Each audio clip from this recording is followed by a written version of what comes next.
নমস্কার, আমি সৃজা। তোমরা সবাই কেমন আছো? নিশ্চয় সকালে খুব ভালো আছো। আমি মা বাবা চলে গেছিলাম আমার নাচের ম্যামের পিকনিকে। সেখানে গিয়ে কি কি করেছিলাম সেটাই তোমাদের শেয়ার করব। চলো তাহলে দেখে নাও। ম্যাম আমাদের জন্য অনেকগুলো গেমের আয়োজন করেছিল।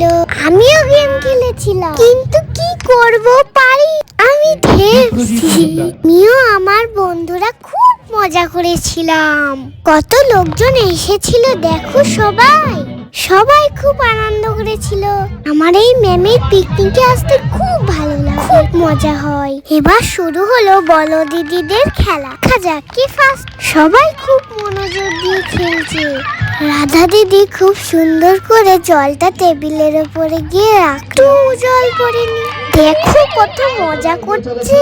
এবার সে আমার বিখ্যাত পুতনি খুব কম সময়ের মধ্যে জল নিয়ে চলে যা পুতনা দিদি। দেখো পুতনা দিদির খুশিটা দেখো, আনন্দ আর হচ্ছে না। এবার আসছে আমার যশোদা মা। দেখা যাক যশোদা মা ঠিক করে গ্লাসটা লাগতে পারে কিনা। বাহ বাহ বাহ মা, তুমি আমার মান রেখেছো।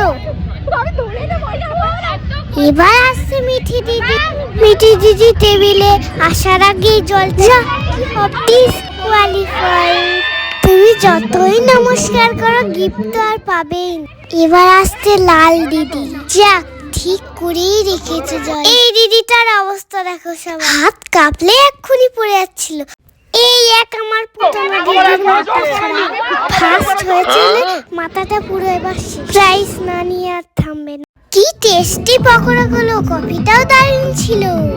আমি তো খুব মজা করে খেলাম, সাথে আমার মাও আর আমার বন্ধুরাও। চলো এবার সবাই মিলে নাচ হয়ে যাক। দেখো সবাই কি নাচছে। সবাই কিন্তু ভীষণ আনন্দ করেছিল। আর আমার দিদিরা দেখো, এদের আর নাচের শেষ, সাথে আবার ম্যামও। এবার আমাদের খাওয়ার পর্ব। খাওয়া শেষ হলে আমরা বাড়ি চলে এসেছিলাম। টাটা সবাইকে।